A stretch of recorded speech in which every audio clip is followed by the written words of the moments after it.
अपनी विलक्षण प्रतिभा और पैरा ओलंपिक्स पेरिस में रजत पदक पाने के बाद सुर्खियों में आए थे हिमाचल के युवा निषाद कुमार। और जब पदक लेकर लौटे तो उनके दिल में एक मलाल था कि प्रधानमंत्री ने तो बात की, लेकिन हिमाचल की तरफ से उनके साथ कोई बात नहीं हुई। आज एक बड़ा सम्मान मिला है, लगभग 7 करोड़ के करीब राशि उनको हिमाचल सरकार की तरफ से मिली है। पहले तो निषाद जी बहुत बहुत मुबारक आपको, आपकी उपलब्धि के लिए और आपकी इस प्रतिभा के लिए। बहुत बहुत शुक्रिया जी, धन्यवाद। आज कैसा महसूस कर रहे हैं और आपको क्या लगता है कि हिमाचल अन्य राज्यों की तरह ओलंपियाड देने में कितना आगे निकल सकता है और कितना कमी जो है आपको इसकी महसूस है? जी बिल्कुल। जब हम ओलंपिक्स या पैरालंपिक्स में क्वालिफाई करते हैं तो अलग अलग मीडिया के जरिए हम देखते हैं कि जैसे पूरा भारत का मैप बना हो तो इस राज्य से इतने खिलाड़ी हैं, इस राज्य से इतने परसेंट खिलाड़ी पार्टिसिपेट कर रहे हैं, अपने देश को रिप्रेजेंट कर रहे हैं। उसमें से हमारा राज्य भी एक है जिसमें मतलब परसेंटेज बहुत कम रहती है। तो वो आंकड़ा देखकर बहुत मतलब वो भावुक से होते हैं कि यार हम क्यों नहीं कर पा रहे, हम तो है मतलब और खिलाड़ी क्यों नहीं कर पा रहे, यदि हम भी हैं तो और क्यों नहीं है। 2000 ओलंपिक्स में लगभग 28 राज्यों में से 23 राज्य शामिल थे, लेकिन हिमाचल का नाम नहीं। हरियाणा, पंजाब, उत्तराखंड, ये सभी राज्य ओलंपिक्स के खिलाड़ियों का एक चेहरा बनकर उभरे हैं। हिमाचल क्यों पीछे रह गया? जी बिल्कुल। जो उनकी स्पोर्ट्स को लेकर भावना है और जो मतलब उनकी मिट्टी में है, जैसे हम बाकी खिलाड़ियों से सुनते हैं, मिलते हैं, तो वो बोलते हैं कि हमारे खून में ही खेल है, हमारी मिट्टी में खेल है। और जो उनके वो मिट्टी को देखते ही उनके जो गवर्नमेंट्स ने अलग अलग स्कीम्स बनाई हैं, आज हिमाचल में भी वो स्कीम बनी है।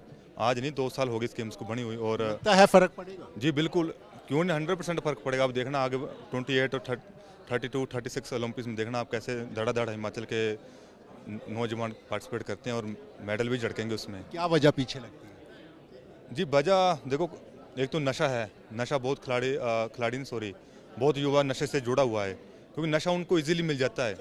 स्पोर्ट्स में क्या है, संघर्ष करना पड़ता है, हर रोज़ सेम रूटीन फॉलो करना पड़ता है, डिसिप्लिन में रहना पड़ता है। अभ्यास नहीं करोगे तो मेडल नहीं आएगा, उससे हम अपने बेंचमार्क को पास नहीं कर पाएंगे।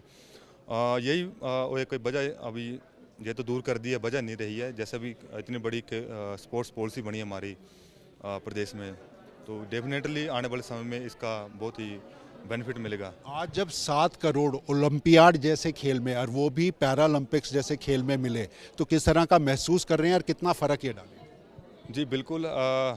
इतना बड़ा कैश प्राइज़ मैंने पहली बार रिसीव किया और अपने 3-4 टूर्नामेंट्स का एक साथ कैश प्राइज़ रिसीव किया मैंने और बहुत खुश हूँ। और मुझे लगता है कि मेरे से ज़्यादा मेरी मम्मी ज़्यादा खुश होंगे, क्योंकि वो खुद खिलाड़ी रहे हैं और उन्होंने कभी नहीं सोचा होगा कि मेरा बेटा इस लेवल पर खेलेगा, और या खेलेगा भी तो इतने बड़े बड़े कैश प्राइज़ हिमाचल गवर्नमेंट की तरफ से रिसीव करेगा। हिमाचल सरकार का ये जो खेल के लिए पैसा बढ़ाने की बात है, आपको लगता है ये क्या खिलाड़ियों के दिमाग में पैदा करेगा? आपके दिमाग में क्या? जी बिल्कुल। ये जो कैश प्राइज़ दिया जा रहा है खिलाड़ी को, ये एक मोटिवेट के तौर पर काम करता है, क्योंकि खिलाड़ी हर रोज़ प्रैक्टिस करता है, तो वो जॉब के लिए प्रैक्टिस करता है या फिर कोई और उसका लक्ष्य रहता है। आज खिलाड़ी प्रैक्टिस करेगा, जॉब के लिए तो करेगा ही डेफिनेटली, बट उसको ये भी उम्मीद रहेगी कि यदि मैं मेडल जीतता हूँ तो मुझे हिमाचल प्रदेश द्वारा इतने करोड़ या फिर इतने लाख की कैश प्राइज़ भी मिलेगा। अच्छा, ये वही निषाद कुमार है, जब पेरिस में आपने रजत पदक जीता था तो प्रधानमंत्री मोदी ने आपसे बात की थी, क्या बात हुई थी? जी बिल्कुल। वो मतलब मैं उस टाइम टूर्नामेंट खेलकर और मेडल जीतकर मैं लंच की ओर जा रहा था, तो मेरे साथ मेरे कोच साहब थे, तो उनको फ़ोन आया कि प्रधानमंत्री जी का कॉल आया, वो बात करना चाहते हैं। तो मैं डाइनिंग हॉल से जस्ट हॉल से बाहर ही था, तो मैंने वहीं पर चेयर लगाकर, और मीडिया वाले भी साथ में, तो वहाँ पर बैठकर मैंने प्रधानमंत्री जी से बात की। तो उन्होंने, यकीन था मतलब प्रधान? हाँ मेरे को यकीन था, क्योंकि टोक्यो में भी मेरे से बात हुई थी, सभी खिलाड़ियों से वो इंडिविजुअली बात कर रहे थे फ़ोन पर, जो मेडल जीत रहा था, और जाने से पहले भी उन्होंने बात की थी। और वहाँ पर हुआ ऐसा कि जब मैं प्रधानमंत्री जी का फ़ोन आया और मैंने देखा कि यार बैठने का यहाँ पर कुछ है नहीं, क्योंकि वॉलंटियर्स थे, उनके पास चेयर्स थी। तो मैंने एक वॉलंटियर्स को बोला कि मेरे को चेयर चाहिए, कि एक मीटिंग है छोटी सी, मैं आपको अभी 2 मिनट में देता हूँ। तो उसने बोला कि हाँ तुम ऐसा करो, ले लो चेयर। तो मैं उस चेयर के ऊपर बैठा और इंटरव्यू दिया, बात की प्रधानमंत्री जी से। तो बात होने के बाद जब मैंने उसको बताया कि हमारे ये प्रधानमंत्री जी का फ़ोन था, हमारे देश से ये मेरे वीडियो कॉल कर रहे थे, मेरे साथ वीडियो कॉल पर बात हो रही थी, तो वो ऐसे अपने सिर हाथ मुंह पर हाथ लगे माने प्रधानमंत्री पीएम का फ़ोन, प्रेसिडेंट का फ़ोन, मैं हाँ। तो वो मतलब कहती कैसे ये, वो फ्रांस की थी, वो मतलब वो ऐसे पागल सी होगी, मतलब ऐसे इस ये टाइप की। आत्मीयपन प्रधानमंत्री का ये आपको उन लोगों को तो इस तरह का लगा, निषाद कुमार को कैसा लगा? जी बिल्कुल, मुझे भी एक मतलब सरप्राइज़ था कि मैं लंच के लिए आगे बढ़ रहा हूँ और प्रधानमंत्री जी का अचानक से फ़ोन आता है, जैसे होता है कि इस मंत्री को फ़ोन करवा बात करते हैं। तो उन्होंने मतलब बहुत अच्छे से बात की और ऐसा लग रहा था कि कोई फैमिली मेम्बर बात कर रहा है, और जो उन्होंने बातें की कि और उन्ना वो पंजाबी में बात कर रहे थे मुझसे बीच में, और उन्ना वाले कैसे हैं, उन्ना वाले खुश हैं, ऐसे इस टाइप के। तो अक्सर आदत है प्रधानमंत्री की, किसी भी राज्य में जाते हैं तो उनके डायलेक्ट के ऊपर उसके ऊपर बात करते हैं, जी बिल्कुल। कैसा लगता है? जी बिल्कुल, बहुत अच्छा लगता है। और उन्ना में आए, जब उन्ना में आए थे उस टाइम भी उन्होंने पंजाबी में थोड़ा पंजाबी एक्सेंट में बात की थी, तो हिमाचल एक्सेंट में बात की थी। मेरे से जब फ़ोन पर बात की तो उस टाइम भी उन्होंने पंजाबी और हिंदी एक्सेंट में बात की थी। अच्छा, ये वही निषाद कुमार हैं, प्रधानमंत्री ने बात की, मन प्रफुल्लित हो गया, लेकिन आपको एक मलाल भी था कि हिमाचल सरकार की तरफ से किसी ने बात नहीं की। जी बिल्कुल, मेरे को लग रहा था कि मेरे को फ़ोन आएगा, बट किसी कारणवश नहीं आया, बट बाद में बात हुई थी मेरी, जब मैं घर कब? वापस, जब मैं मैहतपुर में पहुंचा और मैहतपुर से मैं हम पहुंचा, तो उस टाइम मेरी बात हुई थी। जब खबरों की सुर्खियां बन गई तब बात की आपने? इसका तो मेरे को पता नहीं, बट हाँ मेरी बात हुई थी।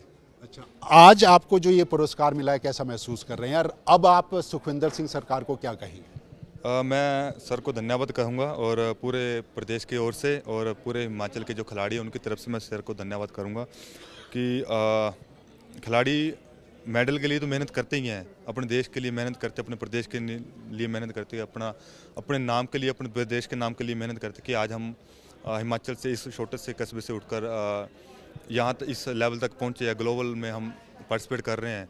और जी बिल्कुल, जो आज इन्होंने इतनी बड़ी कैश प्राइज़ सभी खिलाड़ियों को बांटी है, तो उनका मैं बिल्कुल दिल से धन्यवाद करता हूँ। दूसरे राज्यों के मुकाबले हिमाचल को कैसे देख रहे हैं? ये कैश प्राइज प्रोत्साहन है या क्या है दूसरे राज्यों के मुकाबले में? जी देखिए, हिमाचल एक बहुत छोटी स्टेट है, बाकी राज्य में बहुत सारे रिसोर्सेज हैं, बहुत बड़े स्टेट्स हैं, जैसे हरियाणा की बात करें, यूपी की बात करें, उनके मुकाबले तो हिमाचल मतलब टक्कर में उनसे आगे है, बल्कि आगे बोलूँगा मैं, क्योंकि बाकी राज्यों में मैंने देखता हूँ कि मतलब जैसे एशियन गेम्स का कैश प्राइज़ है और ओलंपिक्स का कैश प्राइज़ है, तो उनसे आगे है।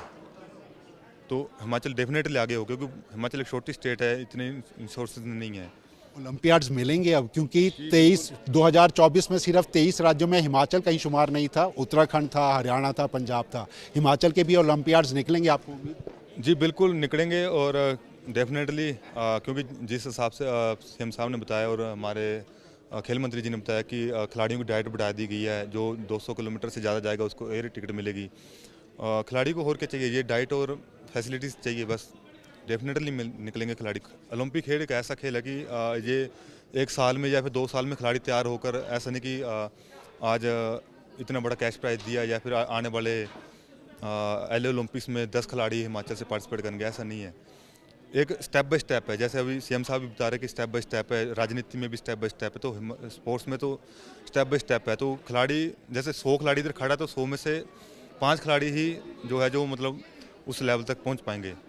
मैं बिल्कुल जो हिमाचल के खिलाड़ी हैं उनको मैं यही बोलूँगा कि लगे रहें, हार ना माने, आपका भी एक दिन जरूर आएगा। सूर्य समाचार को वक्त देने के लिए शुक्रिया और बहुत बहुत मुबारक। धन्यवाद। Thank you Nishad. तो ये थे हमारे साथ पैरा ओलंपिक्स के रजत पदक विजेता निषाद।